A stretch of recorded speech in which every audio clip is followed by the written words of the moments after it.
il était l'imitateur, comme il le dit lui-même dans 1 Corinthiens chapitre 11, verset 1, « Soyez mes imitateurs, comme je le suis moi-même de Christ ».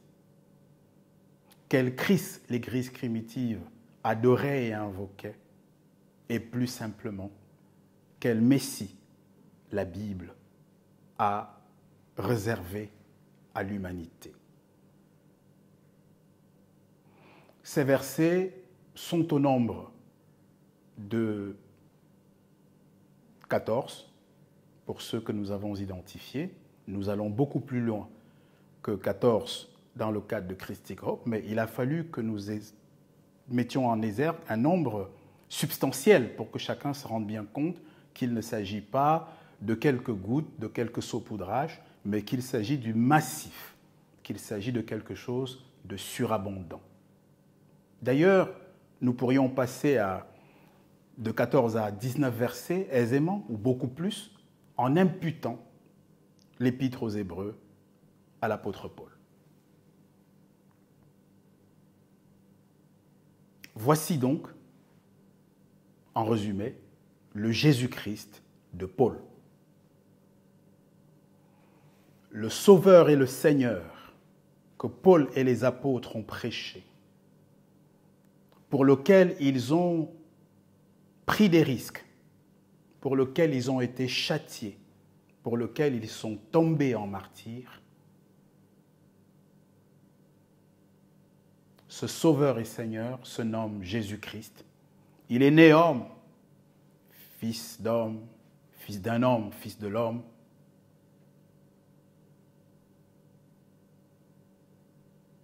Il a été ensuite déclaré fils de Dieu par la puissance de l'Esprit. Ayant eu un père biologique, charnel terrestre, issu de la maison de David, selon les prophéties messianiques, mais également selon les témoignages des disciples qui l'ont côtoyé au quotidien, en ce compris ses puînés, c'est-à-dire ses frères et sœurs, et bien entendu une pléiade de contemporains de l'époque donc. Il est descendant, charnellement descendant du patriarche Juda pour la royauté. Et il provient des reins d'Abraham pour l'alliance perpétuelle nouée entre Abraham et Dieu, conformément à Genèse chapitre 17, les versets 4 à 7. Chacune de ces affirmations, chacune de ces assertions peut et va être abondamment étayée par des versets bibliques, par des références scripturales claires, nettes et précises, afin que toute personne de bonne foi n'en ait plus aucun doute. Et vous serez surpris, mesdames, messieurs, de réaliser, de découvrir à quel point nous parlons d'évidence, alors même qu'aujourd'hui, le christianisme a infesté l'humanité d'un autre Jésus, d'un tout autre évangile, sans qu'on puisse bien savoir comment, pendant 19 siècles, une telle forfaiture a pu subsister. Mais regardons les choses de façon prosaïque, sans plus tarder. Romains chapitre 1, versets 1 à 5. Mais retenons le 1 et le 3 à ce stade. Paul, serviteur de Jésus-Christ, appelé à être apôtre, mis à part pour annoncer l'évangile de Dieu, lequel concerne, pour que ce soit bien précis devant les Romains, lequel concerne son Fils Jésus-Christ, né de la postérité de David selon la chair. Romains chapitre 8, verset 3, dit en substance: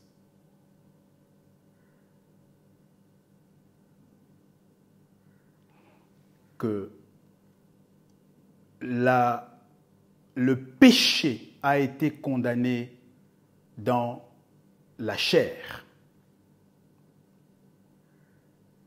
et qu'à cause du péché, il a envoyé son propre Fils dans une chair semblable à celle du péché.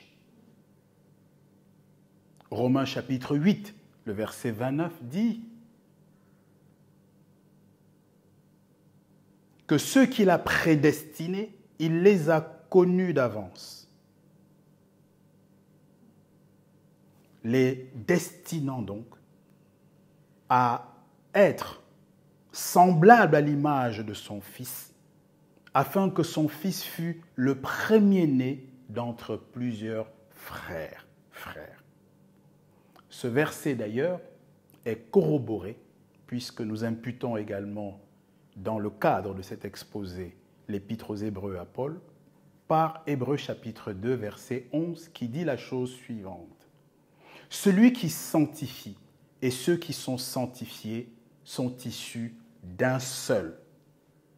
Et Acte 17, verset 26, déclare que Dieu a voulu que tous les hommes habitent la terre et soient tous autant qu'ils sont issus d'un seul sang.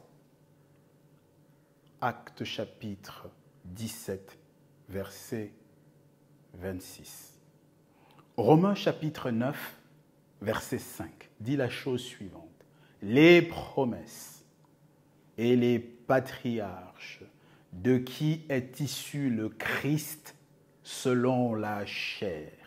Les promesses, les patriarches de qui est issu le Christ selon la chair. Parlant de patriarche, on a forcément à l'esprit Abraham, qui a reçu la promesse et l'alliance perpétuelle, Genèse 17, verset 7. On a à l'esprit Judas, on a à l'esprit David, on a à l'esprit la totalité des patriarches, notamment de cette lignée qui va jusqu'à Jésus-Christ, en passant par Judas et David, charnellement parlant, biologiquement parlant, généalogiquement parlant.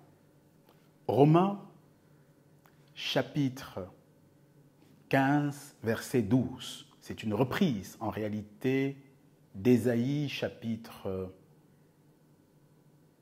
11, les versets 1 et 10.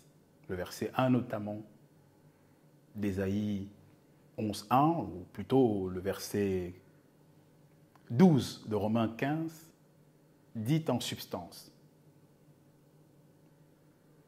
qu'un rameau sortira du tronc d'Isaïe, le père de David, et qu'un rejeton naîtra de ses racines. Toujours chez le même Paul, afin que chacun admire la constance de cet évangile, pour davantage s'étonner en se demandant, mais d'où on a pris ce qu'on entend du christianisme et de tous ces grands prédicateurs qui ont parcouru la terre par les ondes, par la télé, par la radio, par Internet et par les avions et les bateaux pour polluer l'humanité avec un autre évangile, avec un autre Jésus, comme le dit 2 Corinthiens 11, verset 4. Donc, venons-en, par exemple, à Timothée. 1 Timothée 2,5 dit la chose suivante.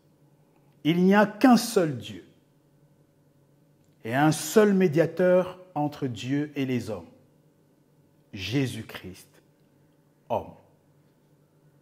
2 Timothée 2,8 dispose: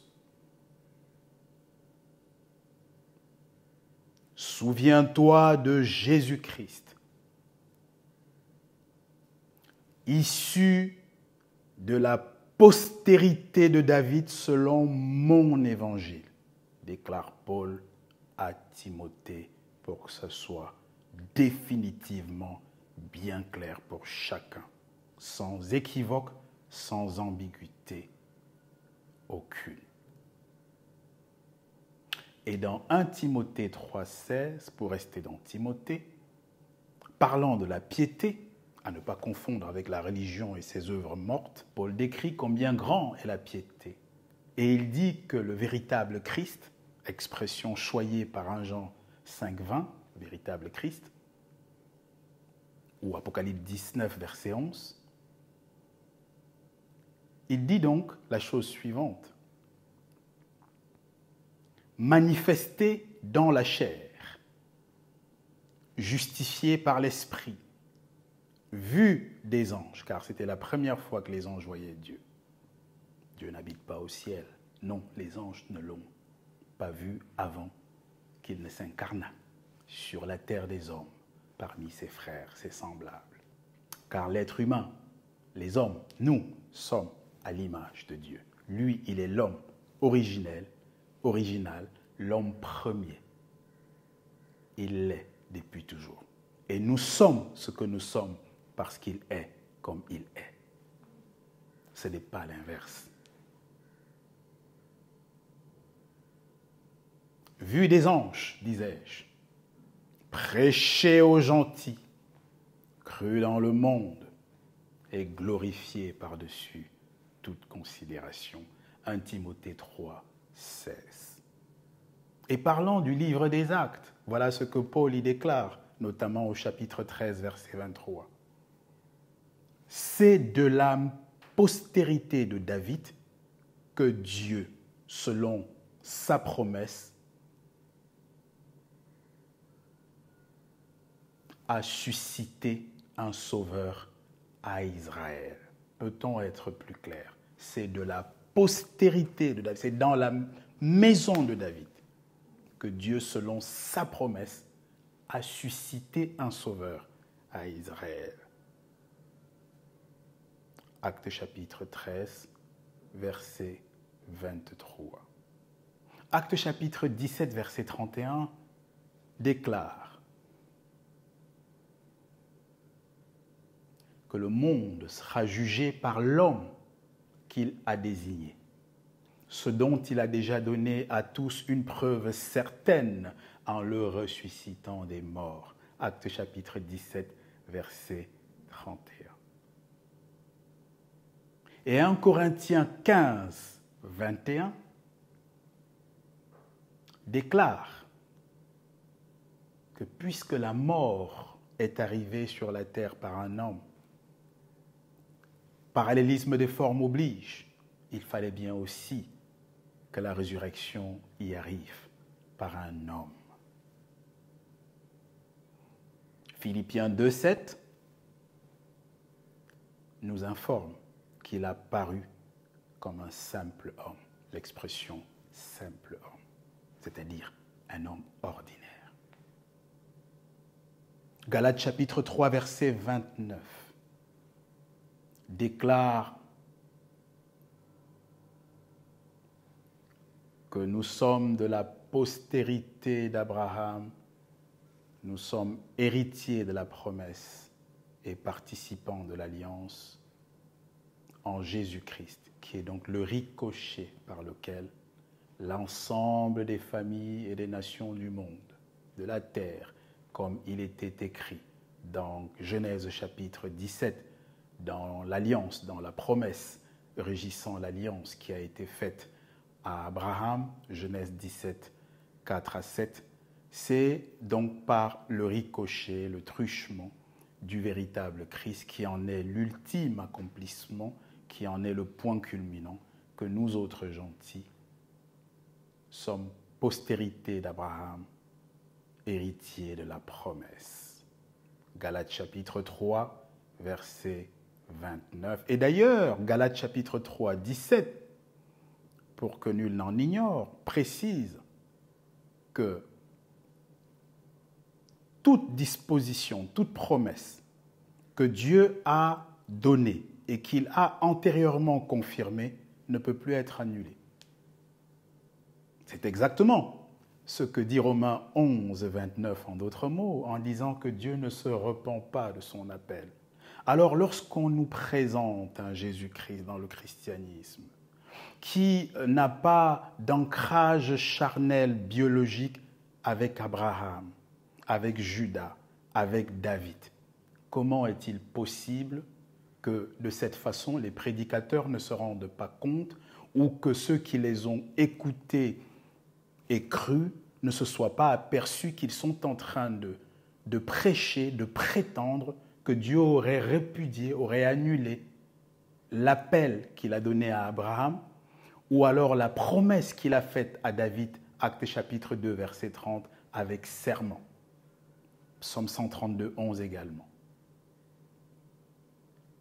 L'Éternel a promis à son serviteur David, il l'a juré, il n'y reviendra pas. Je mettrai sur ton trône après toi le fruit de tes entrailles à perpétuité. Psaume 132, verset 11, Psaume 89, versets 4 et 5.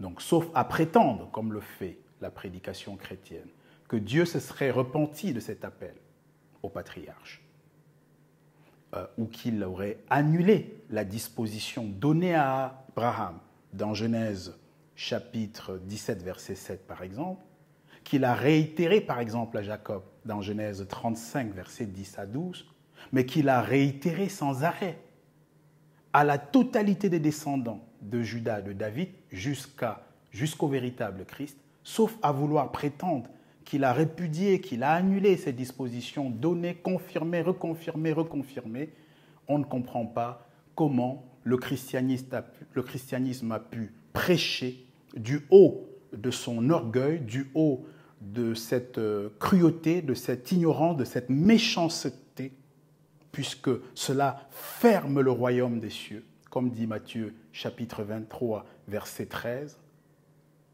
En réalité, comment a-t-on pu prétendre à une naissance virginale dans le cadre d'une transaction par ailleurs définitivement condamnée dans Genèse chapitre 6, versets 1 à 7.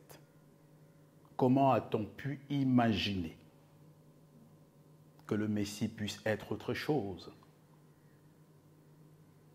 que l'un de nous, ses frères, puisque nous ne sommes êtres humains que parce qu'il est l'homme originel, nous sommes à son image. Genèse 1, 26. Comment a-t-on pu prêcher pendant 19 siècles un Jésus-Christ sans ancrage charnel davidique?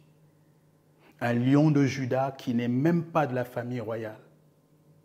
Un hybride humanoïde, efféminé et masculé, faute de ce chromosome Y qu'un père biologique n'a pas eu l'opportunité de donner à sa mère, puisque celle-ci a uniquement décidé d'aller avec un esprit pour faire un géant, un monstre.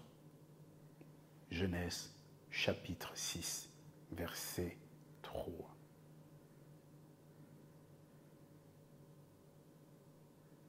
Nous pouvons également citer le verset de Hébreux chapitre 5, en son verset 7, qui dit « au jour de sa chair », ou encore Hébreux chapitre 2, le verset 16 et 17, « car assurément ce n'est pas à des anges qu'il est venu au secours, mais à la postérité d'Abraham, à la postérité d'Abraham. Postérité, semence, entrailles, rein, rameau, rejeton, descendant. Mais quel mot, quel vocabulaire, quelle langue faut-il avoir lu pour constater que c'est bien ce qui est simplement écrit? Et de quel droit, de quelle légitimité avons-nous violé, transgressé les Écritures sur un sujet aussi importantissime que le salut et l'éternité, Celui sur qui je porte mon regard, Ésaïe 66, 2, c'est celui qui craint ma parole. Et il est écrit dans Apocalypse 19, verset 13, que le véritable Christ, son nom est la parole. Son nom est la parole. Il s'appelle la parole. Car au commencement, Jean chapitre 1 était la parole. Et que Dieu veille à exécuter sa parole. Jérémie chapitre 1, verset 12. D'où est-il venu qu'on prêche autre chose, un autre évangile, un autre Jésus? C'est ce que dit 2 Corinthiens chapitre 11, verset 4, que je ne résiste pas au désir, à l'envie de restituer pour notre gouverne. Ce texte dit la chose suivante, 2 Corinthiens 11, 4. Si quelqu'un vient vous prêcher un autre Jésus que celui que nous vous avons prêché, si vous recevez un autre esprit que celui que vous avez reçu, ou un autre évangile que celui que vous avez embrassé, vous le supportez fort bien. Fin de citation. Le temps vient, et il est déjà là, 2 Timothée chapitre 4, versets 3 et 4, où les hommes ne supporteront plus la vérité, ayant la démangeaison d'entendre des choses agréables. Ils s'octroieront à eux-mêmes une foule de docteurs selon leurs désirs. Ils se détourneront de la vérité et ils se tourneront vers des fables. Voilà ce qui s'est passé. Voilà ce qui se passe encore sous nos yeux. Mais jusqu'à quand? Jusqu'à quand? Hébreux chapitre 7, verset 14. Il est notoire que notre Seigneur est sorti de la tribu, est sorti de Juda. Il est notoire. En français, il est notoire. C'est il est notoire. Il est remarquable. Il est indiscutable. Il est frappant. Il est certain. Il va de soi. C'est un point essentiel que de dire que de constater que notre Seigneur est sorti de Juda. Sorti de Juda. Nous avons là, nous pourrions encore continuer, citer les 14 textes, à l'exception de ceux d'Hébreux, et dans Hébreux, nous en avons cité 5, notamment Hébreux 2, 11, Hébreux 2, 14. Nous n'avons pas cité d'Hébreux 2, 14, mais qui est alléchant. Allez, allons-y, parce que c'est succulent. Hébreux 2, 14 dit la chose. Puisque les enfants ont participé ou participent à la chair, il a lui-même également participé à cette chair. Et le verset 17 d'Hébreux 2 dit, le 16 disant qu'il ce n'est pas à des anges qu'il est venu au secours, mais à la postérité d'Abraham. Le 17 enchaîne en disant, en conséquence, il a dû être rendu semblable en toutes choses à ses frères. Hébreux 4, 15, il a été comme nous, tenté en toutes choses, mais n'a pas succombé. Jean chapitre 5, verset 27, il a reçu le pouvoir de juger parce qu'il est fils de l'homme.